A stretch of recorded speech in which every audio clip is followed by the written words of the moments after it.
Hello, reasonable people, and welcome back to the 2024 Skeptical Conference. We're going to be talking about lady bits and how we get past the myths and misconceptions about female anatomy. I'm obviously the expert on this. No, seriously, I had to ask my fellow conference organizers if I could host this one because I begged our speaker to do it and they gave me permission. So you can blame them if you don't like me up here. Our speaker for the next hour is Erika Engelhaupt, who is a freelance writer, science journalist, editor, and author.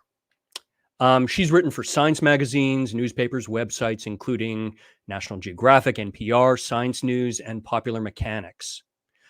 Erika earned a master's degree in science, and it shows because her deep research and ability to discuss complex subjects in relatable ways are going to be obvious to you in the next hour. Her book, Gory Details, Adventures from the Dark Side of Science, is a wide-ranging look at all kinds of disgusting and taboo subjects in science, from bloodletting to insect eating to offensive audio to cannibalism. I originally listened to this on audio, and I've never gone back 30 seconds more times because I couldn't quite believe the facts that I was hearing. And then I got to this section on female anatomy and medicine's history with it, and my jaw dropped. Many of you that know me have probably heard me throw out a few interesting factoids from this section of her book. When I met Erika at last year's CSI Con, I told her how much I loved that section of the book and asked if she'd consider doing a talk on that. And I was ready to beg. I didn't really have to beg. She told me that her editors actually wanted her to delete that section of the book, and it's one of her favorite sections. And of course, it's probably my favorite section of her book. So welcome to Erika Engelhaupt, and thank you so much for agreeing to do this talk.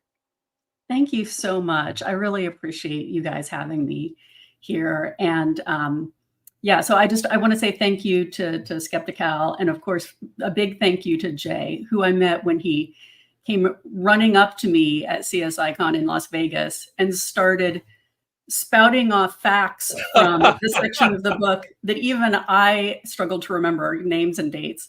And so I was very impressed. He obviously had not only read my book, but it had made an impression on him. So I hope that you guys find some of this as interesting as Jay did. Fantastic. Well, take it away, Erika. We're looking forward to your talk. Thank you. Take care. All right. So again, thank you to everyone for joining us today. I'm going to be sharing some of the bits about female anatomy that Jay was referring to, and I'm glad to share all of this with you guys. I hope you find it as interesting as he did. So as I mentioned, and Jay mentioned, I wrote a book called Gory Details, Adventures from the Dark Side of Science. And it's about all kinds of strange science stories that I've come across in my work as a science journalist, including many that involve subjects that can be considered a little morbid or creepy or gross. But my favorite section of the book deals with taboos in science. Now, we think that science is supposed to be objective and it's supposed to be purely about curiosity and concerned with finding the truth. And that often is the case, but science is done by scientists who are people. And most importantly, they're people who live in the context of their own culture and their own times. So subjects that are taboo to talk about in a given society are also often taboo for scientists to study and pay attention to. And you see that especially in topics that deal in uncomfortable ways with, the realities of sex or death. And so I talk in the book about some of these very subjects, like cannibalism and head transplants, things that violate body taboos, and subjects, dealing with sex and the female body. And the female body is probably one of the best examples of a taboo topic in science. Many people can't even bring themselves to say the actual names of female body parts, which is why we have so many weird euphemisms like these you see here for female genitalia. We tend now to just call everything the vagina, even though that's actually a very specific part of the female anatomy. And this has been such a taboo subject that doctors and scientists really have mainly studied males and the male body until actually quite recently. And if that sounds surprising, consider that females were excluded from most clinical trials of medications until 1993, when Congress passed a federal law that required the National Institutes of Health to ensure that women and minorities are included in all clinical research. What's more, most lab research done using animals like lab rats and mice has also used male animals, with the logic being that females have hormonal cycles like the menstrual cycle in humans or the estrous cycle in rodents, and that those cycles could affect the results of experiments. That basically it might mess up your experiment if you had female mice in your group that were at different stages of their hormonal cycles. And that turns out to be mostly not true for most kinds of experiments. And scientists are starting to change that practice. So why does this matter? After all, women now are in clinical trials, and even tampon commercials have ditched the blue liquid and use red liquid. And women's bodies aren't as taboo as they used to be. So we're all good, right? Well, things are still not so good. This article from the Washington Post that you see on the left here is from just a few months ago. Women are getting off hormonal birth control amid a misinformation explosion.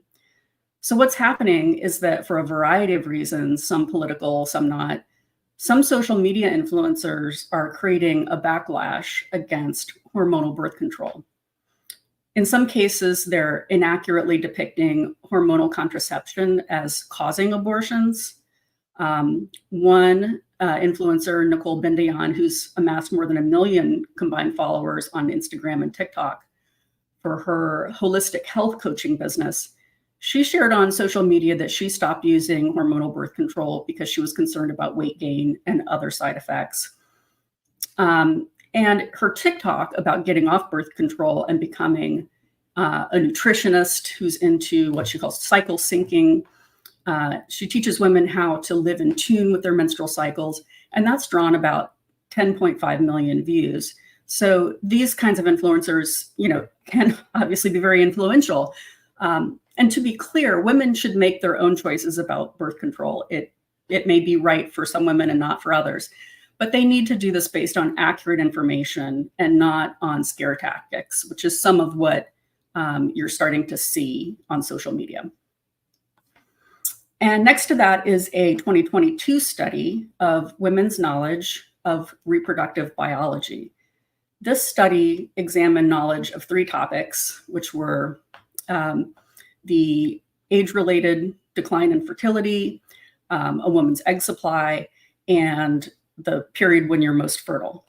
And they studied that among a national sample in the US of more than 1,700 women, aged 18 to 29. And this study concluded that young US women, quote, have incomplete knowledge of aspects of their reproductive biology. These knowledge gaps could increase the risk of adverse health and reproductive outcomes. For example, they asked women, if a woman has sex with a man without using any method of birth control, at what point in her menstrual cycle is she most likely to get pregnant? And the options were A, right before her period starts, B, during her period, or C, right after her period ends, or halfway between the start of one period and the start of the next period. Or it's all the same, or I don't know. And overall, only 59% of women could answer that question correctly. I hope you all know that the correct answer was halfway between the start of one period and the start of the next period, right? So, but even among women with a 4-year college degree, 30% of US women got that question wrong. So it just goes to show you that There is a big knowledge gap. A lot of us don't even know our own bodies. And there have been other studies that I mentioned in Gore Details. For example, one of college women who basically couldn't label the parts of the female reproductive system accurately on an illustration, even if they were given a word bank of the words to choose from. So things are not quite where we would like them to be. And even if women did know everything about their own bodies, that's still not enough. We live in a society where men are very involved in making decisions about women's bodies, and they need to understand this stuff too. So on the right, this is from the Pew Research Center in 2021, and it's pointing out that there were a record number of women serving in Congress at the time, and it was 27% of women in the House and 24% in the Senate. So it's still mostly men as decision makers in the US Congress, despite that being a big improvement, right, over zero. And on the left is the makeup of the Supreme Court in 2022 when Roe versus Wade was overturned. So just to point out that, yes, it matters that women understand women's bodies, but it also really matters that men understand women's bodies when making these kinds of important decisions. So I'm going to tell you a story from my book, Gory Details, that's probably my favorite story that I think illustrates a lot about the history of how we got to the point we are, where women know so little about their own bodies. And frankly, most of us know so little about women's bodies. So this tale starts out with two men, both named Columbus, in the 16th century. Of course, there had been Christopher Columbus, who made his so-called discovery of the New World in 1492. But then 67 years later, in 1559, another man named Columbus claimed to have made a discovery. This was Realdus Columbus, or in Italian, Realdo Colombo.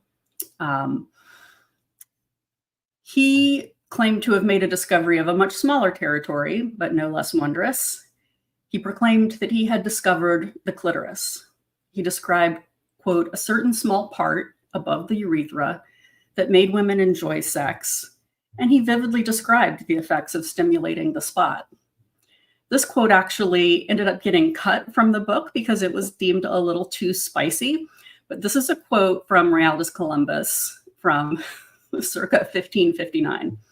He described this body part as, it is the principal seat of women's enjoyment in intercourse, so that if you not only rub it with your penis, but even touch it with your little finger, the pleasure causes their seed to flow forth in all directions, swifter than the wind, even if they don't want it to. That last part about even if they don't want it to is probably the most disturbing of the whole thing to me. But in any case, it was clear that he was very excited about having discovered this, and he was inflicting this knowledge on women with great gusto. But not everyone was buying into Columbus's newfangled sex organ. Columbus studied anatomy at the University of Padua with a Venetian named Andreas Vesalius. You may have heard of him. He was one of the most famous anatomists of all time. His book, De Humani Corporis Fabrica, was one of the most influential anatomy texts for centuries. And Vesalius himself is sometimes called the founder of modern human anatomy. And even Vesalius, who had helped to train Columbus, he dismissed the clitoris, saying that it was an aberration found only in hermaphrodites. Vesalius subscribed to the basic belief, which had been prevalent for centuries, that the female body was derived from the male body, such that the female reproductive tract was essentially an inside-out version of the male's reproductive tract. So in this scheme, the inverted penis was the vaginal canal, the scrotum becomes the uterus, and the testes become the ovaries. So with the female version of the penis already accounted for, being the vaginal canal, there was really no place for the clitoris. And in fact, here's what Vesalius had to say about the clitoris once Columbus announced he'd discovered it. He said, "You can hardly ascribe this new and useless part as if it were an organ to healthy women. I have never once seen in any healthy woman a penis or even the rudiments of a tiny phallus. He basically thought this was just an aberration, something that perhaps was found in hermaphrodites, and Columbus was out to lunch. But Columbus was adamant about his discovery, and so much so that he set off a battle over the clitoris with his colleague, Gabriel Falloppio. Now, Falloppio became famous for discovering the fallopian tubes, and he claimed the clitoris too. In Falloppio's Observations Anatomica, he commented that this part of female anatomy is hidden from and neglected by anatomists, and adds, quote, "It is so hidden that I was the first to discover it, and if others have spoken of it, know that they have taken it from me or my students." So he was possessive about this. But Columbus said in his book, "It cannot be said how much I am astonished by so many remarkable anatomists that they have not even detected it on account of so great advantage, the so beautiful thing formed by so great art." So he was very impressed with it. And based on that, he decided to say, since no one else has discerned these processes and they're working, if it is permissible to give a name to things discovered by me, it should be called the love or sweetness of Venus. And so that is how he named the clitoris. It was called Amor Veneris, the love or sweetness of Venus. Now, maybe I don't have to tell you, but they were both wrong. In fact, they were all wrong. The first Columbus was wrong about what he discovered as well. And the discoverers of the clitoris were really rediscovering something that has been discovered throughout time. So the clitoris was known to anatomists and writers from Greek, Persian, Arabic writers to Hippocrates, who called it the albatra or virga, meaning rod. There was another professor of medicine in Padua who earlier in the probably, I think, the 13th century, or no, I'm sorry, he published, his book was published, I guess, in the 15th century. And that book described the role of the clitoris in female orgasm, but didn't really fully describe the anatomy. And then we had, also in the 16th century, we had Charles Etienne, who described the clitoris, who called it a shameful member in 1545, but he ascribed it a urinary function. So there were different people who had different ideas about what this body part was, what it was for, what it did. Sometimes people thought it had something to do with urination. Sometimes they recognized that it had some kind of role in sex. And the fact that it had something to do with sex made a whole lot of men very uncomfortable. In 1573, the French surgeon Ambroise Paré, shown here on the left, he wrote of, quote, "a monstrous thing that occurs in the labia of some women. It could become erect, quote, like the male penis, so that they could be used to play with other women." And Paré described learning that in Africa, some men would put a stop to this by going around, as he described it, like livestock castrators, cutting off the offending parts. He was talking about what we now call clitoridectomy, also known as female circumcision or female genital mutilation. Some form of this is still practiced today in more than 30 countries. And many people don't realize how popular clitoridectomies were in the Western world for quite a long time. A successful surgeon named Isaac Baker Brown, for instance, this guy shown on the right, he was a really prominent gynecologist in Victorian England and pioneer of a number of obstetric surgeries. He was also very interested in curing what were seen at the time as disorders of women, such as hysteria.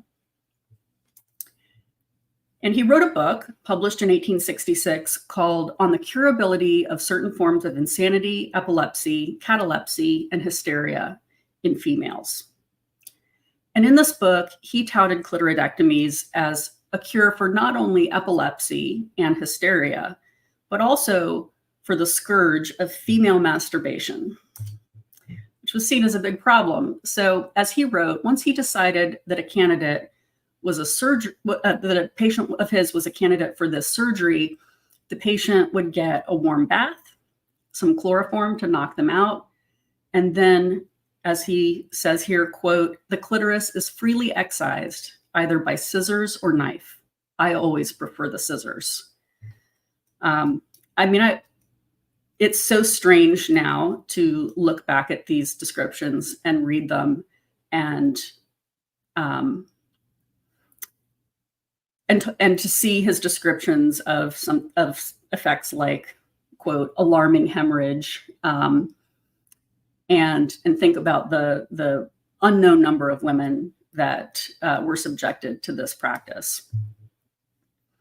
Several pages later in the book, Brown describes a case study of one of his patients, age 51, who complained of great pain in the back and side ever since lifting a heavy saucepan from the fire.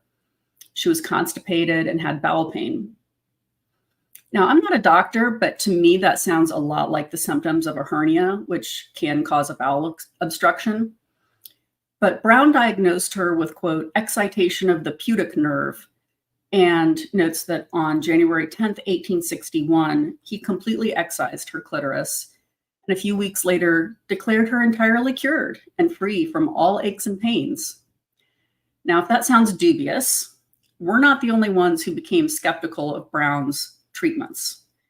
Eventually, the Obstetrical Society of London expelled him because of his use of these procedures on patients who were not informed and did not agree to the procedure. No one knows how many women he performed clitoridectomies on, but the practice did continue quietly for decades afterward and even spread to America. The last known clitoridectomy in the US was performed on a 5-year-old girl in the 1940s. So it would be another 2 centuries after Columbus claimed his discovery of the clitoris that a German anatomist, George Kobelt, would make major advances in describing the organ. In the 1800s, he made detailed dissections and drawings of clitoral anatomy.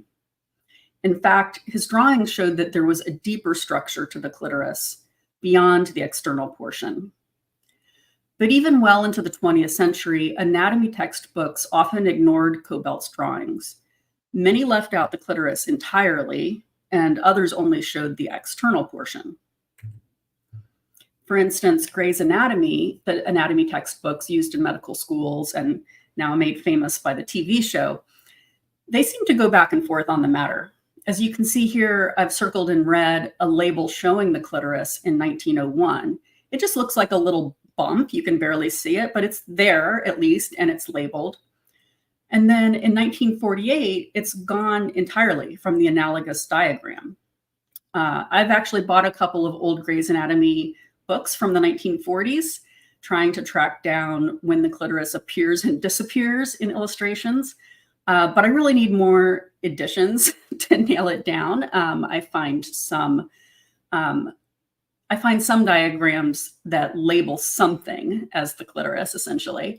So if you find any old copies from around that time, take a look and let me know what you see. So that was the state of affairs for a long time. We had Kobelt's drawings, but not many people knew about them or paid them any attention. And when a urologist decided to revisit the clitoris in order to improve urological surgeries on women, this was what resulted in the first complete anatomical description of the clitoris, including details of its full structure, including nerves and blood vessels. And this was published in 1998. And the author followed up with details from MRI scans in 2005.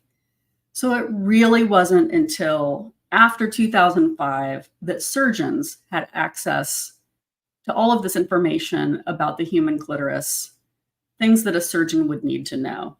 And that just floored me when I found that out. So of course I wanted to talk to the woman responsible for this breakthrough. And of course it was a woman. Her name is Helen O'Connell. She was also the first female urologist in Australia. She's shown here in a photo with an article from the Sydney Morning Herald, and I was also lucky enough to interview her about her work.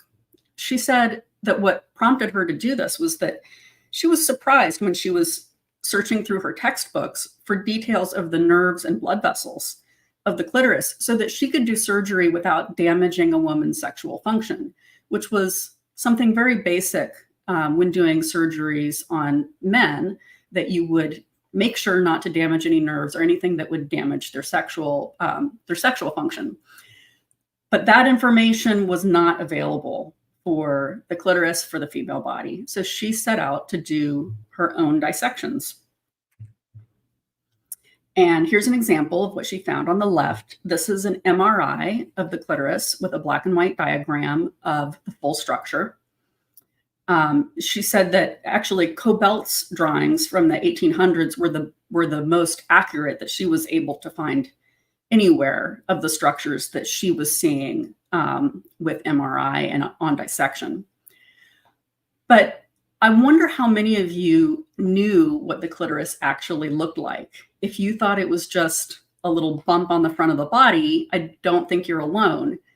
But it's actually this almost winged looking triangular structure as shown on the right, with the part that we can see externally just up at the very top. And here's another diagram that might help you visualize it. You can see the glands labeled. That's the external part that we might be more familiar with. And then that flares out inside the body into two arms, or crura, shown in orange here. There looks something like a wishbone. And then inside those arms are two long bulbs of erectile tissue that wrap around the urethra and vagina. Those bulbs had been called the bulbs of the vestibule for a long time, and are often labeled that way in anatomy textbooks. The vestibule is basically the entrance to the vagina. So these were like the bulbs of the vagina's foyer, essentially. But O'Connell pointed out that what she was saying is that they're actually just part of the clitoral structure. They're just part of the clitoris itself. So she renamed them the bulbs of the clitoris. And a lot of people are really surprised when they see that this is what the clitoris actually looks like. The external part is literally just the tip of the iceberg. Some people say the whole structure looks kind of like a flower, and I can see that. It also reminds me a bit of the aliens in the 1953 movie War of the Worlds. And once you see that and imagine a clitoris that can fly and has a ray gun, you can't get it out of your head. So now the clitoris in its true form and all its glory is finally getting more recognition. The artist Sophia Wallace launched a project called Clitorisy to make the clitoris more recognizable to the public and to combat taboos about women's sexuality. And now you'll see this shape portrayed in art and even jewelry. I really like those necklaces. I can't believe I don't have one yet. So I think that needs to be on my wish list. But it's great to see that. And there's also been a lot more activism. You see here a French protester with a sign saying in French, "No one ever taught me that I have a clitoris." And it's not a legend. In 2017, these French activists pushed publishers to include an anatomically accurate clitoris in diagrams of female anatomy in textbooks. And that protest included mowing a giant clitoris into a field outside Montpellier in the south of France, which was really great. And reporters really didn't know what to make of it at first. When people were looking at the pictures, they thought it was supposed to be half of a clove of garlic or something. So it helped to bring some awareness of this is what the clitoris actually looks like. And these guys were successful. And for the first time, a publisher in France did include the clitoris in a textbook. And there are also a lot of books being written now about women's health, gender, and the menstrual cycle more than ever before. Menstruation is another favorite topic of mine where taboos have held back research.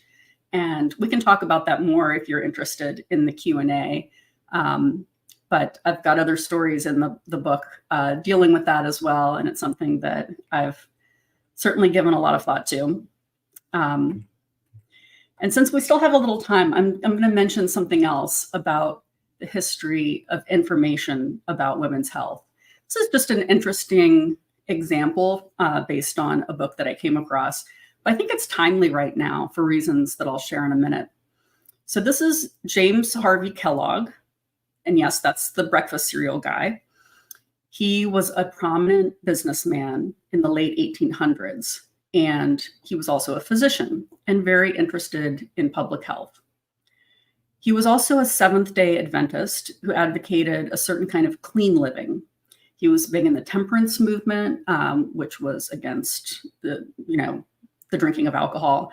And he promoted both the germ theory of disease and vegetarianism, but also eugenics, the idea that some groups of people were genetically inferior or superior. So he was a real mixed bag when it came to his ideology, but he had very definite ideas about health. And in 1882, he published this book, The Lady's Guide to Health and Disease, and it was quite popular. It was reprinted over the years, and it was one of the few sources of health information that many women would have had access to at the time. And I have an original copy of this book. Actually have it here on my desk. And I wondered what it said about sexual anatomy. And lo and behold, the clitoris is actually mentioned in this book.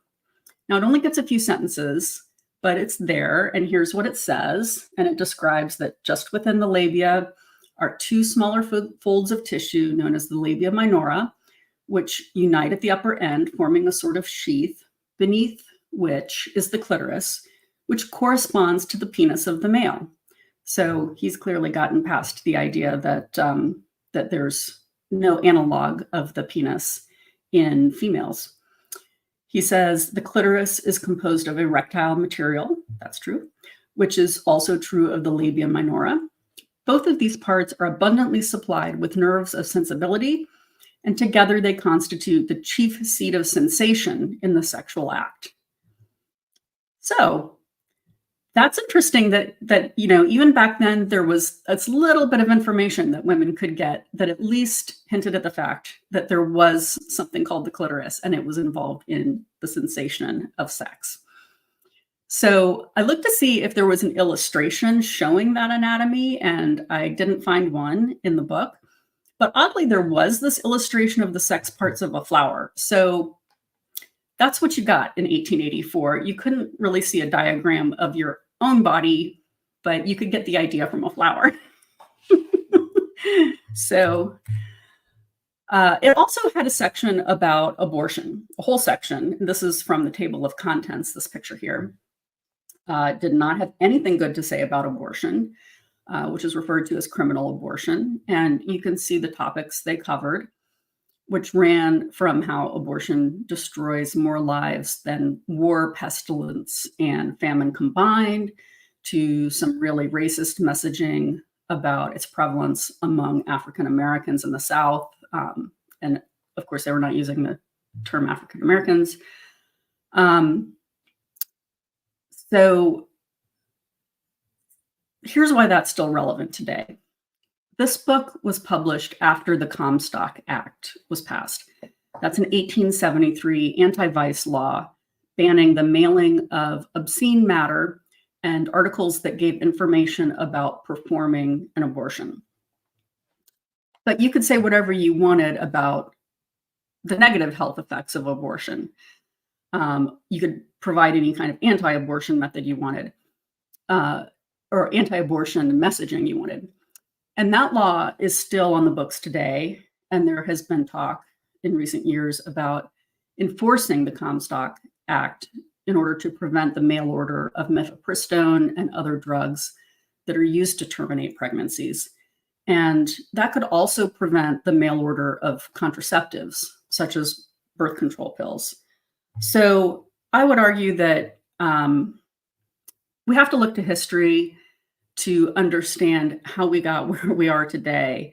And when you look back at some of these, some of the way that women have been educated and given messaging about their bodies, about sex, and about things that impact their bodies, like abortion. Sometimes it feels like the more things change, the more they stay the same. So, with that, thank you for your time. And if you were interested in this talk, you can read a lot more in my book, Gory Details. And I'll also take a moment to, I'm sorry about that, to plug my next book, which is called Go to Hell, A Traveler's Guide to Earth's Most Otherworldly Destinations. It's out next month, and it's available now for pre-order on Amazon and in other bookstores. And I think skeptics will find it an interesting guide to the real places around the world that have inspired legends and mythology about hell and the underworld. I traveled to some of these places for the book, and I learned so much about history and archaeology, and I encourage you to check it out. It was so much fun to write. So now I will kick things back to Jay, and I think we've got plenty of time for lots of questions and discussion. Fantastic. Thank you, Erika. That was fascinating. A few highlights for me. I was laughing pretty hard when you said he was wrong. They were all wrong. A monstrous thing. Yeah. Your story about a warm bath, some chloroform, and surgery. Terrifying. Just Absolutely. terrifying. Yeah. And what's amazing to me is that before I researched this, I didn't know any of it. I think I had heard of Isaac Baker Brown. I remember there was a controversy about a statue of him in Boston. I can't remember if they ended up taking it down or not, but he for a long time was really idolized as kind of a hero of women's health. And he did do some good things in developing surgeries, I think, to deal with fistulas and other things. But the idea that the state of the art at that time, and that someone was given free reign to perform these kinds of surgeries, even on women who were unwilling, who had no idea what was being done to them. Can you imagine? And so I just was amazed that how could we not know this? How could we not have learned it? 1,000 years ago, right? Yes, right. It's crazy. Yeah. We have a question coming in. Did any discipline come to any of the doctors who did these procedures? Well, other than being kicked out of his society and told to stop doing it, I'm not sure that much happened to Isaac Baker Brown. Basically, I think probably not much discipline was imposed. I mean, it was probably it was a male-dominated medical industry, and it was probably the state of the art in medicine at the time, right? Yeah, and I mean, and he was touting it as, look, I'm curing all these women of hysteria and epilepsy and all these things, and Of it's hysteria. great, right? And so, prove him wrong, I suppose, was kind of his attitude about it. And so, no, I don't think there was a whole lot of blowback. Certainly not like there would be now, but at least someone did finally, recognize, like, hey, you should at least not be doing this on people without telling them what you're doing. Right. You mentioned you couldn't put very many pictures in the book, and you were kind of excited to put them here. They were they really brought this story to life, and I thought that was really great. My most fascinating fact that I've used 1,000 times at bars is the first peer-reviewed paper documenting the anatomy of the clitoris in 1998. That's mind-blowing.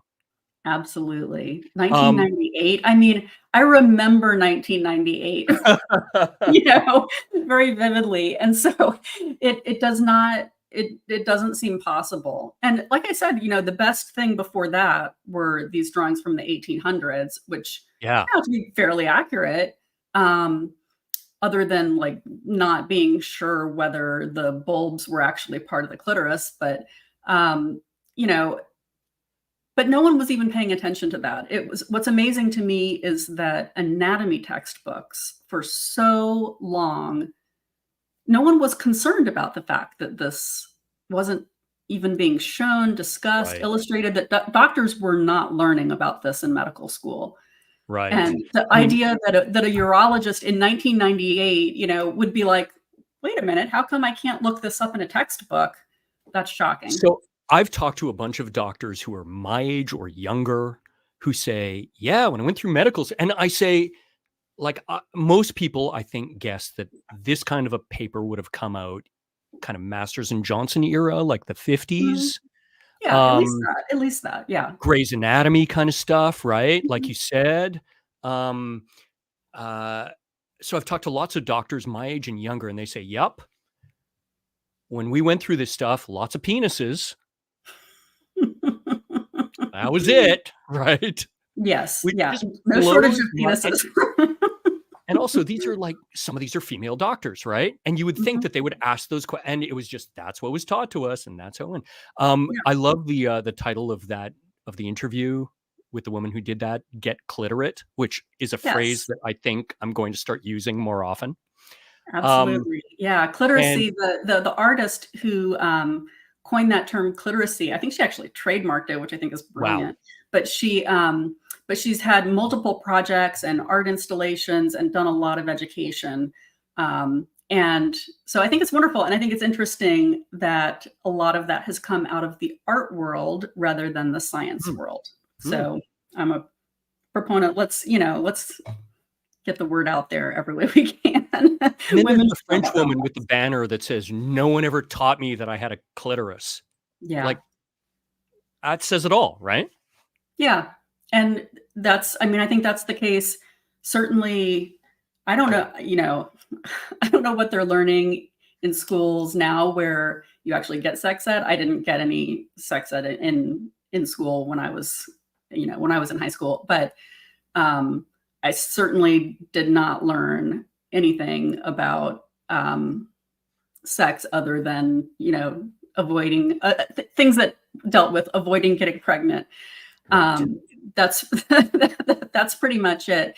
And I think that's still pretty much the case. So even if you are fortunate enough to be in a state where there's some kind of education in public schools about sexual health, I would guess that they're probably still doing the, you know, how to put a condom on a banana, but I would be pretty surprised if very many teenage girls are learning in public schools anything about their own sexual anatomy or health, other than, Right. you know, maybe maybe maybe most of them Bases. can find the vagina on one of those diagrams.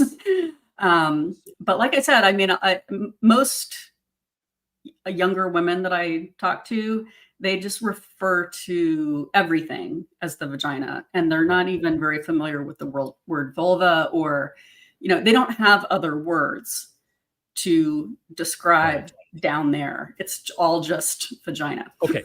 So before we open it up to other questions, so let me ask you one on that one. So that's super surprising to me that many Mhm. women, and you quoted college graduates, like it Mhm. doesn't matter. Most women don't really know a lot about their own bodies.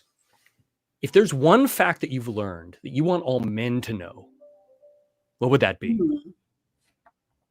Wow. Well, here's okay. So I'm gonna go ahead and mention something that that I didn't get to in this talk, which is the mystery of the G spot and how it relates to the actual structure of the clitoris. So I think think men need to understand women's sexual anatomy to be good partners and basically just to be educated in also discussing sex and women's bodies. And one thing that Helen O'Connell's work led to was the understanding that all of that erectile tissue, the arms and the bulbs that wraps around the vaginal canal and the urethra, that basically that means that there is essentially a path for sensation through the vaginal wall. And for time immemorial, it seems like there's been discussion about whether women can, this was a big topic for Freud, women orgasming through vaginal sex versus clitoral stimulation. And I think men need to understand how this works. So the idea of the G-spot is that that there would be a particular place in the vagina that was more sensitive, and that stimulation could result in female orgasm. And people went back and forth. Does it exist? Does it not exist? Some women say that they feel this. Some women say they don't. Well, now that we understand the full structure of the clitoris, you can see that actually because it's the 21st century. Yeah, exactly. Welcome to the 21st century. The clitoris actually wraps around the vagina. And so it is possible that stimulation of certain parts of the vagina that press against the clitoris would lead to clitoral stimulation. It's just you're getting clitoral stimulation from inside the body instead of externally. Right. And there have actually been really fascinating studies where they did MRIs of couples during intercourse to see what kind of stimulation happens. And yes, sure enough, wow. It is possible that a female can get clitoral stimulation through vaginal penetration because of this effect where the clitoris is pressed against the vaginal wall. So, I didn't know that I was going to end up talking about the G-spot today, but I'm glad you gave me the opportunity to. And I think it's something that all of us, male and female, should know. I think you could do a whole nother talk on that. Yeah. I think we have a few questions from the audience. All right. Pam asks, what do you think of the personhood movement in America, declaring unborn fetuses as humans beginning with the 14th Amendment rights? Oh, boy. So, I mean, I don't want to get too into my own politics, but you can probably guess that that I'm basically pro-choice. I think women should have priority in making these decisions. And so I would just say, I don't think much of the personhood movement. I don't think that there's a lot of scientific basis to deciding that a fetus of a certain number of weeks is the same as a adult or even as a viable fetus or as an infant. And so to me, a fetus is not necessarily a baby. That's just my personal point of view. But I try to look to science to understand human development, embryonic development, so forth.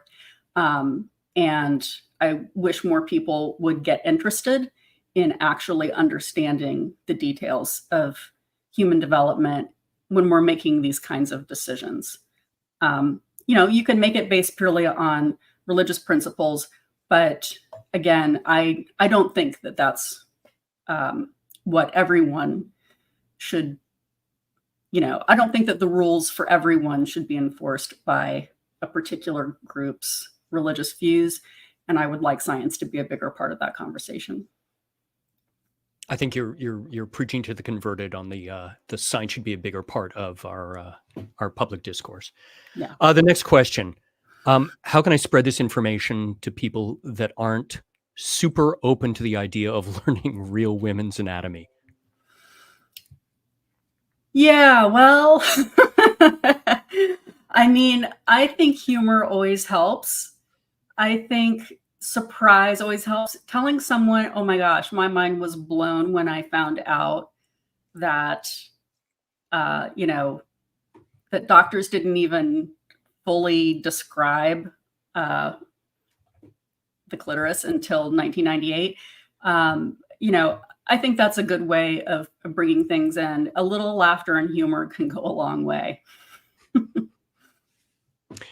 Fantastic. Do we have another question? How do you feel about the new trials of birth control for men? I think that's great. I think that's great. I think that if men had the opportunity to take their own forms of birth control, they might become motivated to learn a little bit about how they work and maybe take a little more interest or relate a little more to how forms of birth control work in women. I think, you know, a lot of women don't even understand how hormonal birth control works. So it's very hard for me to imagine, you know, what that will be like. And I certainly hope that there will be men who are interested in it. That's probably my biggest concern is, and I don't know, maybe there are lots of men out there who are like, yeah, I'm happy to do that. But I don't know. I worry about that a little bit. Will they really take it up?